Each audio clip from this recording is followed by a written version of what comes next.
সহকারী অধ্যাপক দর্শন বিভাগ। আজকে আমি তোমাদের মিশ্র সহানুমান মিক্সড সলিউশন নিয়ে আলোচনা করব। মিশ্র সহানুমানটা হলো যে সহানুমানের তিনটি যুক্তিবাক্য একই সম্পর্কে বা একই সম্বন্ধে তাকে বলা হয় মিশ্র সহানুমান। এই মিশ্র সহানুমান হলো তিন প্রকার: প্রাকল্পিক নিরপেক্ষ সহানুমান, হাইপোথেটিক্যাল ক্যাটাগরিক্যাল সলিউশন, 2 নম্বর হলো বৈকল্পিক নিরপেক্ষ সহানুমান, ডিসজাংটিভ ক্যাটাগরিক্যাল সলিউশন এবং বিকল্প সহানুমান। আজকে আমি প্রাকল্পিক নিরপেক্ষ সহানুমান আবার দুই প্রকার, একটা হলো গঠনমূলক প্রাকল্পিক নিরপেক্ষ সহানুমান আর একটা হলো ধ্বংসমূলক বা নাশমূলক প্রাকল্পিক নিরপেক্ষ সহানুমান। এখন আমার প্রাকল্পিক নিরপেক্ষ সহানুমানটা কাকে বলে? এই প্রাকল্পিক নিরপেক্ষ সহানুমানটা হলো যে মিশ্র সহানুমানের প্রধান আশ্রয় বাক্যটা হলো প্রধান আশ্রয় বাক্য P + Q, এটা হলো প্রধান আশ্রয় বাক্য। প্রধান আশ্রয় বাক্যটা হলো প্রাকল্পিক।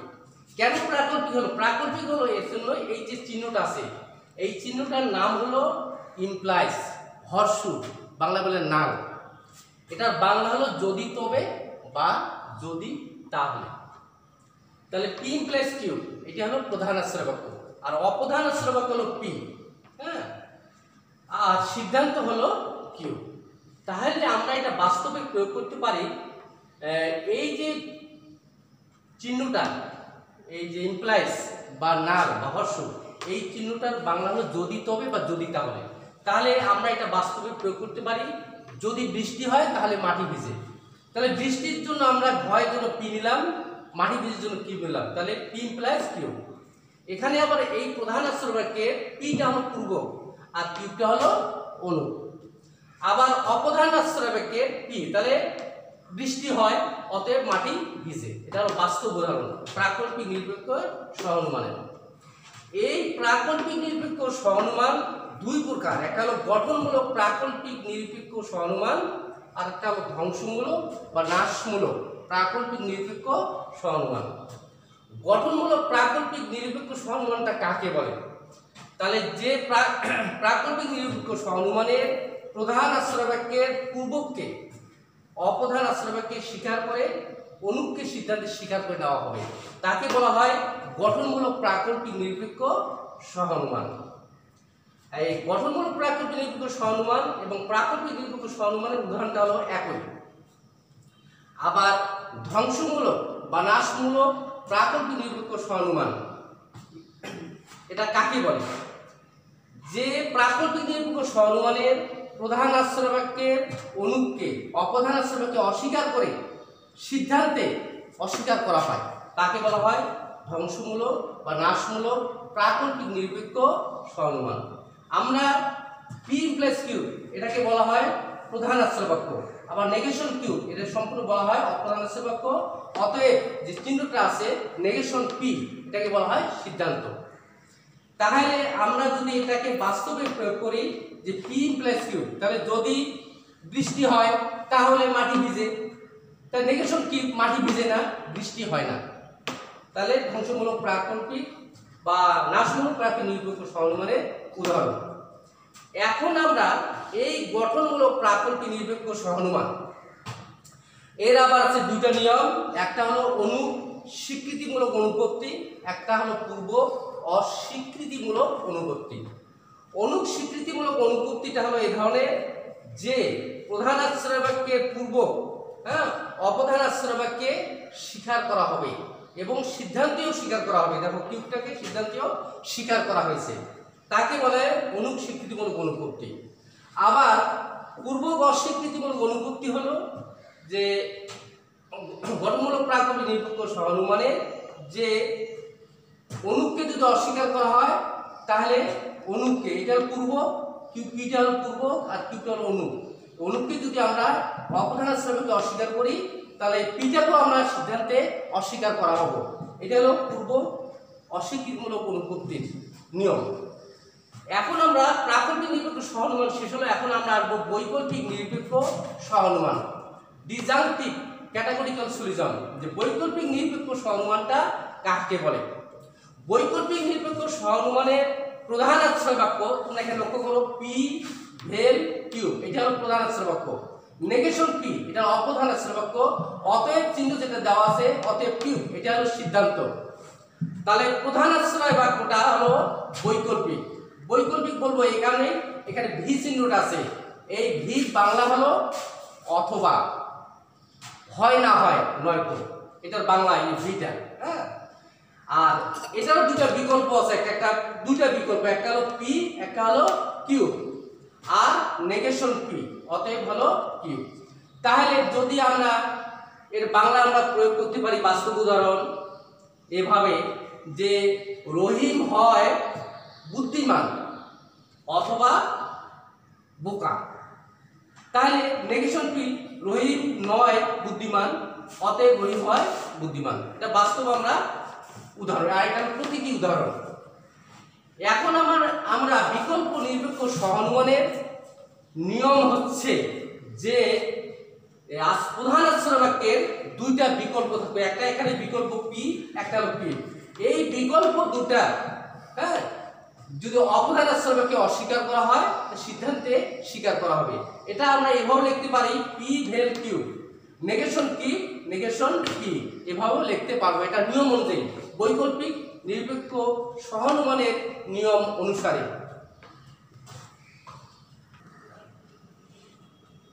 এখন আমি বিকল্প সহানুমান নিয়ে আলোচনা করব। বিকল্প সহানুমানটা কাকে বলে? বিকল্প সহানুমানটা হচ্ছে যে মিশ্র সহানুমানের প্রধান আশ্রয় বাক্যটা হলো যৌগিক প্রাকল্পিক যুক্তি বাক্য, অপ্রধান আশ্রয় বাক্যটা হলো বৈকল্পিক, এবং সিদ্ধান্তটা হলো বৈকল্পিক, তাকে বলা হয় বৈকল্পিক অথবা নিরপেক্ষ, তাকে বলা হয় বিকল্প সহানুমান। এই বিকল্প সহানুমানের হলো সূত্র কাকে বলে? বাস্তব উদাহরণ হলো পি প্লাস কিউব ডট আর এন প্লাস কিউব, পি ভেল আর, অতএব কিউব। এটাকে আমরা বাস্তবে প্রয়োগ করতে পারি বিকল্প সহানুমান। যদি বন্যা হয় তাহলে শস্যহানি হবে, এবং যদি খরা হয় তাহলে শস্যহানি হবে। এটা হলো প্রধান আশ্রয় বাক্য। আর অপ্রধান আশ্রয় বাক্য হলো বন্যা হবে অথবা খরা হবে, অপ্রধান আশ্রয় বাক্য। আর সিদ্ধান্ত হবে শস্যহানি হবে। এই বিকল্প সহানুমান। এই বিকল্প সহানুমানের বৈশিষ্ট্য হলো তিনটা। প্রথম বৈশিষ্ট্য হলো যে প্রধান আশ্রয় বাক্যটা হবে যৌগিক প্রাকল্পিক যুক্তি বাক্য, আর অপ্রধান আশ্রয় বাক্যটা হবে বৈকল্পিক, হ্যাঁ, এবং সিদ্ধান্তটা হবে নিরপেক্ষ অথবা বৈকল্পিক। এই বিকল্প সহানুমানের বৈশিষ্ট্য হলো তিনটা। এখন বিকল্প সহানুমানের প্রথম বৈশিষ্ট্যে ওখানেও পূর্বক থাকবে দুইটা এবং অনুক থাকবে দুইটা। আবার এই বিকল্প সহানুমানের কে চার ভাগে ভাগ করেছে। একটা হলো সরল গঠনমূলক বিকল্প সহানুমান, আর একটা হলো সরল ধ্বংসমূলক বিকল্প সহানুমান, আর একটা হলো জটিল গঠনমূলক বিকল্প সহানুমান, আর একটি হলো জটিল গঠনমূলক বিকল্প সহানুমান। এটা ধ্বংসমূলক হবে, জটিল ধ্বংসমূলক,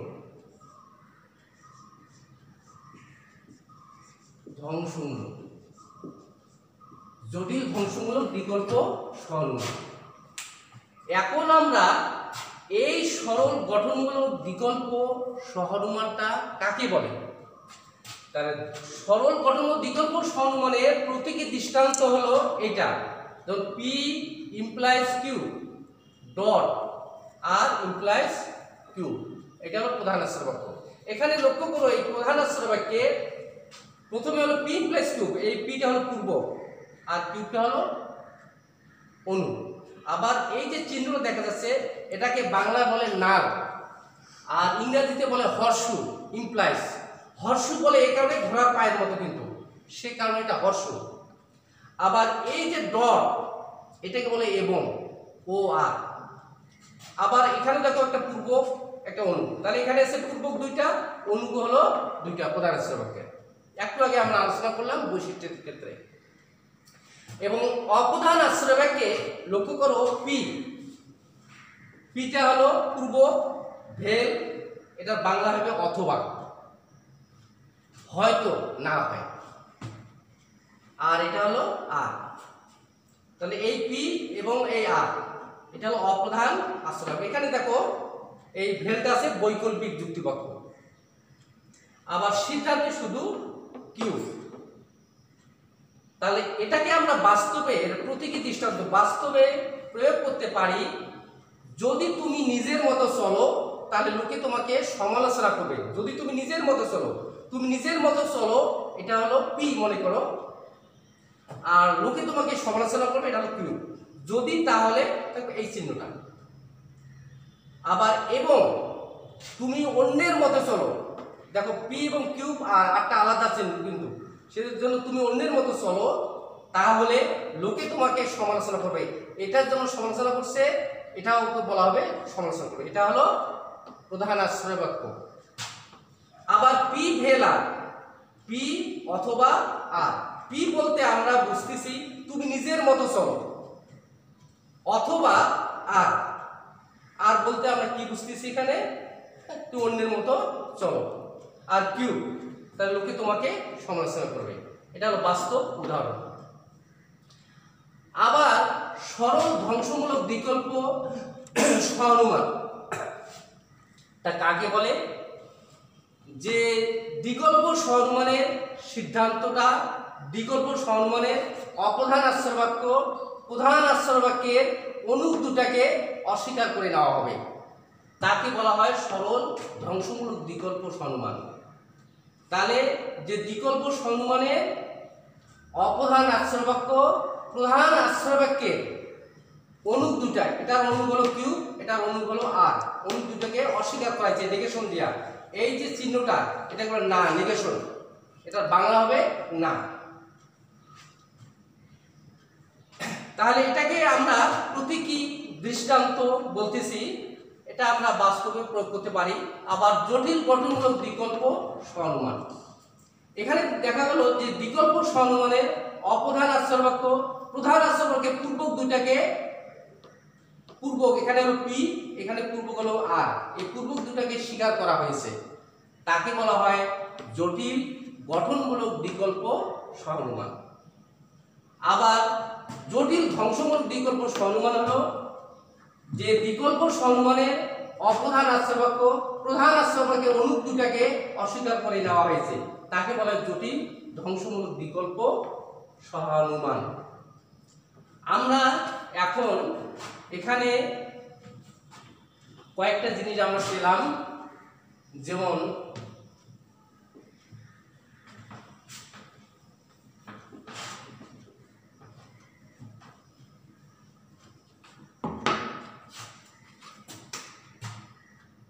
P implies বা হর্ষু কিউ।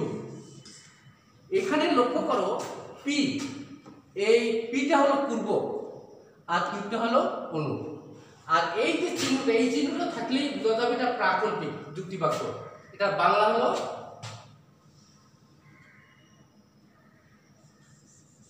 যদি তবে বা যদি তাহলে, এটা বাংলা।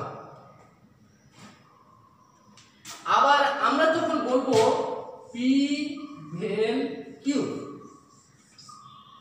এখানে এই যে দুটা বিকল্প, একটা পি বিকল্প একটা কিউ বিকল্প, এই যে ভি চিহ্ন দেখা যাচ্ছে, এটার বাংলা হবে অথবা, নয়তো, না হয়। তাহলে এটা আমরা কখন ব্যবহার করব? এখানে আমরা মনে মনে পিটাকে আমরা বললাম রহিম, আর কিউবটাকে আমরা বলি করিম। তো রহিম এবং করিম, রহিম অথবা করিম না লিখে আমরা তখন লিখবো পি ভেল কিউ। তারপরে আরেকটা চিহ্ন পেয়েছিলাম আমরা এরকম ডট, এটার বাংলা হলো এবং,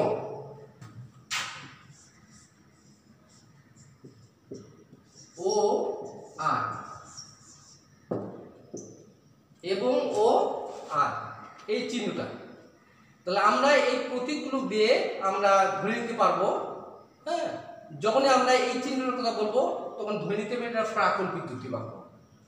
এই প্রাকল্পিক যুক্তিবাক্যে, হ্যাঁ, দুটা থাকবে, একটা পি একটা কিউব, একটা পূর্ব, এটাকে বলে অনু, পিটাকে বলা হয় পূর্ব আর কিউবকে বলা হয় অনু, হ্যাঁ। আবার যখন এই ভি থাকবে এটা হলো বৈকল্পিক যুক্তিবাক্য। বৈকল্পিক যুক্তিবাক্য যখনই বলা হবে তখন ভি চিহ্ন থাকবে, এই ভি, এটার বাংলা হলো অথবা, নয়তো না হয়। আবার ডট যখন থাকবে এটা সংযোগিক বাক্যের চিহ্ন, সংযোগিক বাক্য, এবং ও আর।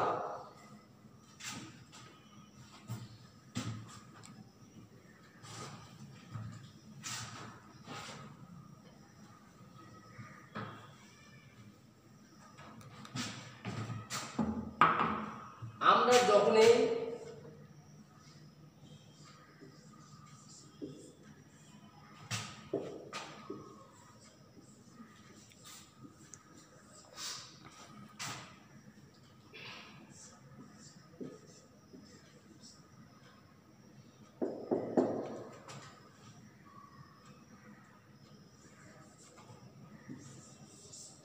প্রথমে আমরা লিখলাম এটাকে বলা হবে প্রধান আশ্রয় বাক্য। এই যে সম্পূর্ণটাকে পি প্লাস কিউ ডট আর এম প্লাস কিউ, এটাকে বলা হয় প্রধান আশ্রয় বাক্য সম্পূর্ণটাকে। আবার পি ভেল আর এটাকে বলা হবে অপ্রধান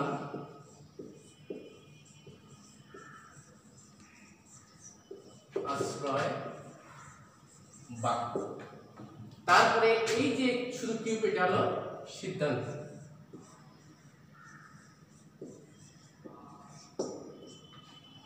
এখন আমরা এটা প্রতীকী দৃষ্টান্ত, আমরা বাস্তব দৃষ্টান্তে কিভাবে এটা প্রয়োগ করব।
এই যে সম্পূর্ণ লিখলাম, আমরা যদি বন্যা হয় তাহলে শস্যহানি হবে, এবং যদি খরা হয় তাহলে শস্যহানি হবে। এই যে প্রধান আশ্রয় বাক্য, আমরা এই দেখো লক্ষ্য করো, এখানে বন্যা হয় এর জন্য আমরা পি নিলাম, শস্যহানি হয় বা হবে, শস্যহানি হয়, শস্যহানি হয়, এটার জন্য আমরা কিউব নিলাম।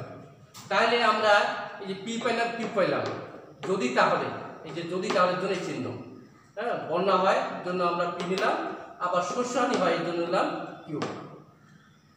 এবং এই যে চিহ্নটা, বিন্দুটা যেটা ডট, এটার জন্য আমরা এবং ও আর যে কোনো একটা সাংকেতিক চিহ্ন নিতে পারবো, এবং ও আর, এবং আমরা নিলাম। তারপরে আর যদি খরা হয়, এই খরা